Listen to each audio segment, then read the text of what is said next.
Hey everybody, welcome back to Magic Orthodoxy. My name's David, and this is a magic review.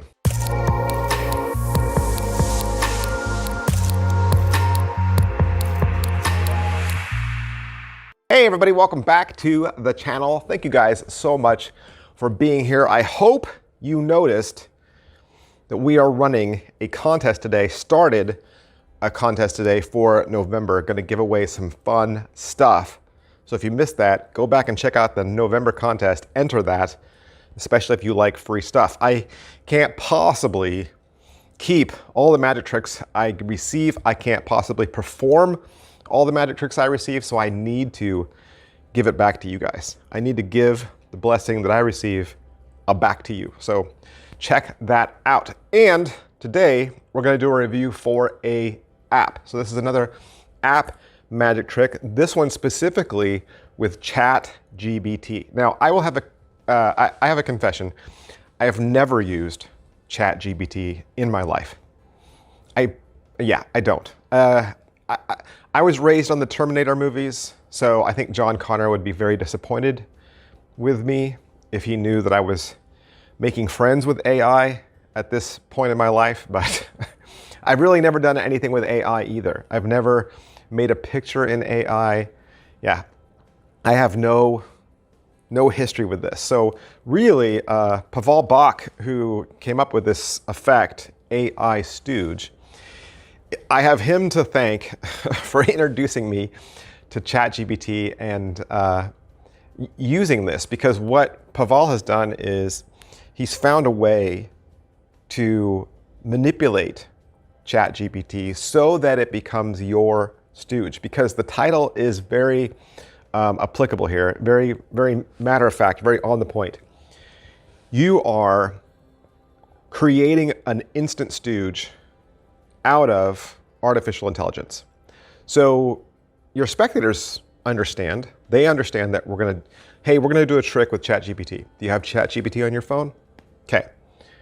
So they understand. What they don't understand is how the ChatGPT on their phone is performing magic tricks. Because it's going to seem like ChatGPT is in on it with you, but how could it be? How could it be when it's their phone, right? So it kind of works like, for those of you who don't know, it kind of works like the Amazon Alexa. You know, you just tell Amazon Alexa, hey, play that song, and Amazon Alexa plays the song, right? Well, in ChatGPT, you're going to say, hey, ChatGPT, do you want to do a magic trick with me? Yes. All right. So let's, I have my friend here, Paulette, and we're going to read her palm, okay? And then ChatGPT says, send me a picture of her palm. You're like, okay. So you take a picture of her palm and send it to ChatGPT. And then ChatGPT comes back and says, I can tell that Paulette is an Aquarius. She was born in the month of blah, blah, blah. You know, she's an adept thinker. She probably enjoys reading, and she likes her solitude. She's probably, you know, within this kind of age range. She's married or not married. Like, everything that ChatGPT comes back and says will sound like it actually read her palm. But in reality, it was just something that you pre-programmed in advance, and it popped up on her phone and just went through all of that. And to your spectator, it'll seem like magic. I mean, you could do the same thing with playing cards, right? You just have a card selected and lost, and then you say, well, let's have ChatGPT find your card, right? And then you say, can I pull up ChatGPT on your phone? You take their phone, and you say, well, let's just ask it. You say, hey, ChatGPT, my friend Gordon just selected a card. What card did he select? And it'll say the Queen of Hearts, and it'll be right. You could have your spectator be thinking of a card, right? And it says like, oh, send me a picture of their face while they're thinking of the card. And you snap a picture of their face, and the ChatGPT says, well, by looking at their face, I think they're thinking of the 9 of diamonds. So that's what happens. And I will say, how much is this? It's $60. $60 because you're getting a lot. You are getting a ton with this. You get the program, obviously, you get the app, you're putting it on your phone, okay? Because that's where you do all the settings. That's where you push all the buttons, and that's where you learn how to use this. I think he has like 5 or 6 YouTube videos that explain each step of the tutorial. Don't skip any of those videos. Watch all those videos. They are very important. They all vary in length. Some are a little long, some are a little short, but they're all really well shot. He's got funny sound effects and really cool bumpers, picture in picture, good color. It's good to watch, and it's informative, and it's nice to have the phone there. What I did was I sent the links to myself so that I could watch the YouTube videos on my laptop and then hold my phone in my hand, so that while he's talking about my phone, I had access to my phone. I didn't have to worry about exiting out, because the tutorials are actually in the app as well. There's a section that says support. You go in there, or training. You go in there as well, and it lists all the things there. There's another.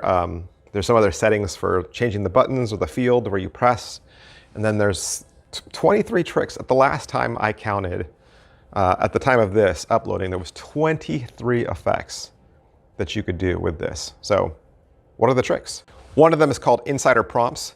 The spectator takes their phone by themselves, opens a new chat by themselves, types the question in by themselves, and the chat still works for you. And if magic with ChatGPT was actually possible, this is what it would look like. The second trick is called list force. You tell the spectator that they're going to select a number, and that number is going to dictate which song they select from a list that ChatGPT generates. So you see, ChatGPT, make me a list of like 20 songs, and they've already decided that they're going to memorize the 7th one. And then when they get the phone, they watch ChatGPT generate the list, they memorize the 7th song, and then when they turn the volume up, the song is playing. Of course, you can do a bunch of different book tests. There's an any card, any picture, where the card that they select appears in an AI-generated picture. There's one where ChatGPT becomes the mind reader. There's a lie detector trick. There's the one I mentioned earlier where you send their palm to ChatGPT. You can make ChatGPT joke about somebody's tattoo. You know, if you see somebody wearing a tattoo and it's like a Celtic symbols, or it's Chinese or Japanese or Arabic or Hebrew or Latin, and they don't speak that language, you say ChatGPT will scan their tattoo, and then ChatGPT will tell them what their tattoo means. But you could make it something funny, right? Like something humorous, and they're like, what? That's not what it's supposed to say. There's even a bonus trick on there where he explains that you can hack the Wi-Fi. So like if you have Hacker from the French twins, he has a way that you can combine this trick with that. And like I said, there's a ton others. There's lots of card tricks, lots of mentalism tricks, lots of mind reading effects, all utilizing the same principle. Once you figure out the secret, and you really are using ChatGPT, let me just explain, you are really using that, right? Once you figure out the method, it's pretty simple from there. Now, a couple things. Setup and reset, they're set up. They're set up on your phone, and you will have to almost set up every trick in advance. This is not impromptu magic. You cannot just grab their phone and start doing something. More than likely, you have something set up, ready to go in your app, and you're going to make it happen live on their phone, okay? But yeah, this is stuff that you've set up in advance. This is not just plug and play. It works like that. Second, yes, you do need to touch their phone. I know it sounds hands-off, but it kind of isn't. He has a workaround where he talks about the trick before the trick. You could actually set up the second trick during your first trick, okay? And so then by then, it seems like, okay, let's do something else. And they still have the phone in their hand, but what they don't know is you're already set up for that second trick as well. So it seems like it's hands-off, but in reality, yes, you do have to touch their phone and make some adjustments in that. But I think more and more now, just with the rise of AI and ChatGPT and things like that, it's no wonder that magic is now spreading into these other areas. I know there's old schoolers out there like me that we're still hesitant of app magic, and we don't like to stick around anything that has to do with, wireless or electronics or batteries or things that charge. We're just like I confessed earlier, right? We're all nervous about things like that. I think these next generations coming up behind us, I think they're going to be fully embracing and fully welcoming technology in magic. And so I don't think it's something to be afraid of. I think if you're into this, like you're already playing around with ChatGPT and AI and all that kind of stuff, and you're kind of in that circle, then this probably will feel right at home for you. And you'll probably enjoy this a lot, right? So it's definitely something that's always in your back pocket, something that you can always take anywhere, anytime. And once you figure it out, once you do all the things that you need to do on your end, then yes, you will be able to do tricks anytime for any spectator. So tons of fun. AI Stooge. You can pick it up from your very favorite Murphy's Magic dealer. Big, huge thanks to Pavel Bach for allowing me to have this so I could do the review for you. And I'll see you guys next time. Bye.